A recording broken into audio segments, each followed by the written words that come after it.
आज की वीडियो का जो हमारा टॉपिक है वो यह है कि एनसीईआरटी पढ़ना क्यों जरूरी है। दोस्तों, कई लोगों ने मुझे कमेंट किया था कि सर एनसीईआरटी पढ़ें या दृष्टि की या किसी अन्य वेबसाइट की बुक ले लें। तो एनसीईआरटी पढ़ें या क्या पढ़ें, एनसीईआरटी पढ़ें तो क्यों पढ़ें।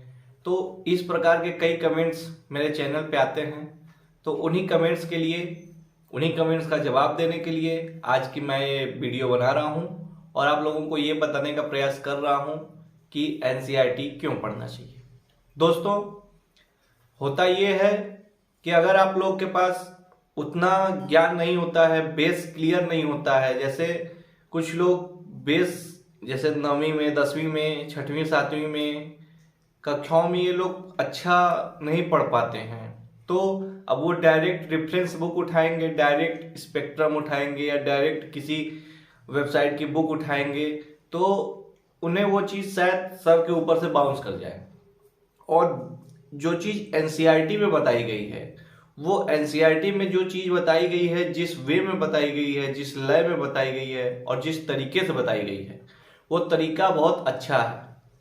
छोटे से छोटे बच्चों को समझ में आ जाने वाले तरीके से बताया गया है एनसीईआरटी में हर चीज़ों को।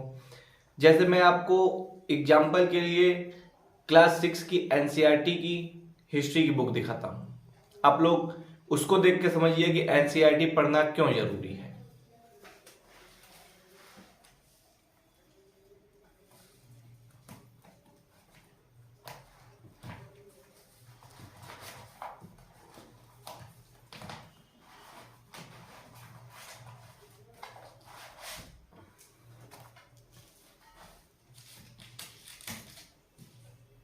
ये देखिए दोस्तों, ये क्लास 6 की एनसीईआरटी की बुक है। ये कवर आप लोग देख लीजिए। एनसीईआरटी की क्लास 6 की हिस्ट्री की बुक का फ्रंट साइज का कवर ऐसा दिखता है और बैक साइड का कवर ऐसा दिखता है। नीचे आप लोग देख सकते हैं लिखा हुआ है राष्ट्रीय एनसीईआरटी का फुल फॉर्म लिखा हुआ है। ये गाइस जो क्लास 6 की हिस्ट्री की एनसीईआरटी की बुक का फ्रंट कवर है, काफी अच्छा, और इसमें ही आपको एक वो दिख जाएगा कि आखिर क्यों पढ़ना चाहिए। जैसे अब आप ये देख रहे हो तो इसमें आपको ये दिखा जाएगा अच्छा उस समय की कलाकृतियां कितनी अच्छी थी। तो ये देखिए, और इसे मैं आपको खोल कर दिखाता हूं। ये देखिए, ये फर्स्ट पेज आप अच्छे से देख सकते हैं दोस्तों। इस पे लिखा हुआ है हमारे अतीत पार्ट 1, सामाजिक विज्ञान का है, कक्षा 6 के लिए इतिहास की पाठ्य पुस्तक। नीचे दिया हुआ है एनसीईआरटी का full form national council of educational research and training. Hindi में इसका फुल फॉर्म होता है राष्ट्रीय शैक्षिक अनुसंधान और प्रशिक्षण परिषद। ठीक है दोस्तों, ये देख लीजिए आप एनसीईआरटी का फुल फॉर्म। और जब आप इसे पलटेंगे, ये देखिए दोस्तों, आप जब इसे पलटते हैं, एनसीईआरटी क्यों पढ़नी चाहिए ये आपको एनसीईआरटी की बुक खुद बताती है। आमुख एनसीईआरटी की बुक आपको खुद बताती है कि एनसीईआरटी क्यों पढ़ना चाहिए। इसको जानने के लिए कि क्यों पढ़ना चाहिए, इसके लिए आपको आमुख पढ़ना होगा। एनसीईआरटी खोलेंगे, हिस्ट्री की एक पेज पलटेंगे, सेकेंड पेज पे आमुख दिया हुआ है। आमुख जो आप इतना बड़ा आमुख पढ़ोगे तो आपको ये पता चल जाएगा कि अच्छा एनसीईआरटी पढ़ना क्यों जरूरी है। तो आमुख में क्या लिखा है आप देख लीजिए, मैं आपको पढ़ के बताता हूं। आमुख में लिखा है राष्ट्रीय पाठ्यचर्चा की रूपरेखा 2005 सुझाती है कि बच्चों के स्कूली जीवन को बाहर के जीवन से जोड़ा जाना चाहिए। यह सिद्धांत किताबी ज्ञान की उस विरासत के विपरीत है जिसके प्रभाववश हमारी व्यवस्था आज तक स्कूल और घर के बीच अंतराल बनाए हुए है। मतलब राष्ट्रीय पाठ्यचर्चा की रूपरेखा 2005 यह सुझाती है कि बच्चों के स्कूली जीवन को, बाहर के जीवन को और दैनिक जीवन को सामंजस्यपूर्ण ढंग से जोड़कर रखना चाहिए। किताबी ज्ञान और घर का ज्ञान, या जैसे किताब आप पढ़ लिए, अब किताब में कुछ और दिया है और घर में कुछ और आप कर रहे हो, ये चीजें घर और स्कूल के बीच सदा अंतराल बनाए रखेगी। तो यही इसीलिए ये कहता है कि राष्ट्रीय पाठ्यचर्या की रूपरेखा 2005 सुझाती है कि बच्चों के स्कूली जीवन को बाहर के जीवन से जोड़ा जाना चाहिए। यह सिद्धांत किताबी ज्ञान की उस विरासत के विपरीत है जिसके प्रभाववश हमारी व्यवस्था आज तक स्कूल और घर के बीच अंतराल बनाए हुए है। नई राष्ट्रीय पाठ्यचर्या पर आधारित पाठ्यक्रम और पाठ्य पुस्तकें इस बुनियादी विचार पर अमल करने का प्रयास हैं। इस प्रयास में हर विषय को एक मजबूत दीवार से घेर देने और जानकारी को रटा देने की प्रवृत्ति का विरोध शामिल है। मतलब रट कर तोता बनने का और किसी भी सब्जेक्ट को पढ़ाना रटाना, इसका विरोध करती है एनसीईआरटी। एनसीईआरटी का सीधा सीधा मानना है कि किसी भी टॉपिक पे आपका कमांड होना चाहिए, किसी भी टॉपिक पे आपका समझ होना चाहिए, ना कि उस टॉपिक को आप रट के कहीं बस उल्टी की तरह कहीं भी उलट दें, कहीं भी लिख दें उसको। ऐसी चीज़ें नहीं होनी चाहिए, इसका विरोध करता है एनसीईआरटी कि ऐसी चीज़ें नहीं होनी चाहिए। एनसीईआरटी का कहना यह है कि किसी भी टॉपिक पर आपका कमांड होना चाहिए, किसी भी टॉपिक पर आपको समझ होना चाहिए। रटने से काम नहीं चलेगा, रटने वाला जमाना बीत गया। एनसीईआरटी इस चीज़ का विरोध कर रही है कि अब रटने का काम नहीं चलेगा। एनसीईआरटी कहना चाहती है कि किसी भी टॉपिक पर आपको समझ होनी चाहिए, आपको विशेष समझ होनी चाहिए किसी भी टॉपिक पे।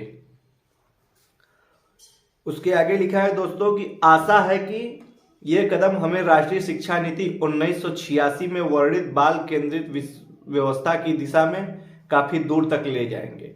इस प्रयत्न की सफलता अब इस बात पर निर्भर है कि स्कूलों के प्राचार्य और अध्यापक बच्चों को कल्पनाशील गतिविधियों और सवालों की मदद से सीखने और सिखाने के दो बार सीखने लिखा है क्या, मदद से सीखने के दौरान अपने अनुभवों पर विचार करने का कितना अवसर देते हैं। हमें यह मानना होगा कि यदि जगह, समय और आज़ादी दी जाए तो बच्चे बड़ों द्वारा सौंपी गई सूचना सामग्री से जुड़कर और जूझकर नए ज्ञान का सृजन करते हैं। शिक्षा के विविध साधनों एवं स्रोतों की अनदेखी किए जाने का प्रमुख कारण पाठ्यपुस्तक को परीक्षा का एकमात्र आधार बनाने की प्रवृत्ति है। सर्जना और पहल को विकसित करने के लिए जरूरी है कि हम बच्चों को सीखने की प्रक्रिया में पूरा भागीदार माने और बनाए, उन्हें ज्ञान की निर्धारित खुराक का ग्राहक मानना छोड़ दें। मतलब आप यह समझना छोड़ दें, जैसे आप स्कूल जाते हैं, मास्टर के पास शिक्षक के पास एक सिलेबस होता है, उस सिलेबस के अकॉर्डिंग शिक्षक आपको पढ़ा देते हैं। किसी भी टॉपिक को उठाए, उस टॉपिक को पढ़ा दें, ठीक है। तो इसका और आपको समझ में आए या ना आए, मास्टर का लैंग्वेज आपको समझ में आए या ना आए, तरीका समझ में आए या ना आए, इसका विरोध करती है। मतलब ये बताती है एनसीईआरटी की किस हिसाब से समझें छात्रों को। तो इसमें आप देखिए लिखा हुआ कि सर्जना और पहल को विकसित करने के लिए जरूरी है कि हम बच्चों को सीखने की प्रक्रिया में पूरा भागीदार माने। यानी बच्चों को सीखने की प्रक्रिया में ये अपने आप में एक सोच डेवलप करें कि नहीं, बच्चे सीखते हैं, बच्चे सीखेंगे, अब बच्चों को सिखाना चाहिए, न कि रटाना चाहिए। विकसित करने के लिए जरूरी है कि हम बच्चों को सीखने की प्रक्रिया में पूरा भागीदार माने और बनाएं, उन्हें ज्ञान की निर्धारित खुराक का ग्राहक मानना छोड़ दें। ये उद्देश्य स्कूल की दैनिक जिंदगी और कार्यशैली में काफी फेरबदल की मांग करते हैं। दैनिक समय सारणी में लचीलापन उतना ही जरूरी है जितना वार्षिक कैलेंडर के अमल में चुस्ती, जिससे शिक्षण के लिए नियत दिनों की संख्या हकीकत बन सके। शिक्षण और मूल्यांकन की विधियां इस बात को तय करेंगी कि यह पाठ्यपुस्तक स्कूल में बच्चों के जीवन को मानसिक दबाव तथा बोरियत की जगह खुशी का अनुभव बनाने में कितनी प्रभावी सिद्ध होती है। बोझ की समस्या से निपटने के लिए पाठ्यक्रम निर्माताओं ने विभिन्न चरणों में ज्ञान का पुनर्निर्धारण करते समय बच्चों के मनोविज्ञान एवं अध्यापन के लिए उपलब्ध समय का ध्यान रखने की और पहले से अधिक सचेत कोशिश की है। इस कोशिश को और गहराने के यत्न में यह पाठ्यपुस्तक सोच, विचार और विस्मय छोटे समूहों में बातचीत एवं बहस और हाथ से की जाने वाली गतिविधियों को प्राथमिकता देती है। दोस्तों, एनसीईआरटी क्यों पढ़नी चाहिए? एनसीईआरटी द्वारा आमुख में आप लोगों को बता दिया जाता है कि एनसीईआरटी चाहती क्या है, एनसीईआरटी पढ़ना जरूरी क्यों है। और मुझे नहीं लगता कि एनसीईआरटी कोई खराब पुस्तक है। मैं इस बात का भरपूर समर्थन करता हूं कि एनसीईआरटी सभी को पढ़नी चाहिए।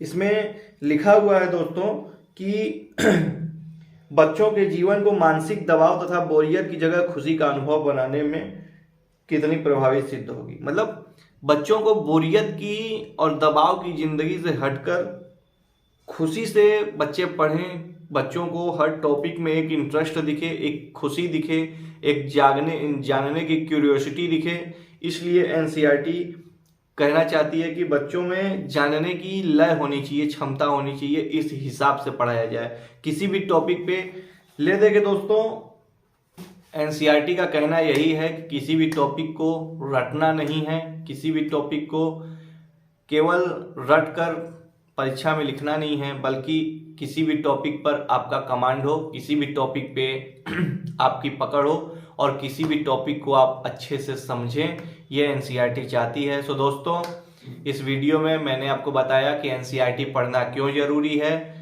बहुत से लोगों ने कमेंट किया था, सो उन लोगों को उनका डाउट क्लियर हो गया होगा कि एनसीईआरटी पढ़ना क्यों जरूरी है। सो दोस्तों, उम्मीद है आज की जानकारी आपको अच्छी लगी होगी। मिलते हैं अगले वीडियो में, तब तक के लिए धन्यवाद। जय हिंद, जय भारत।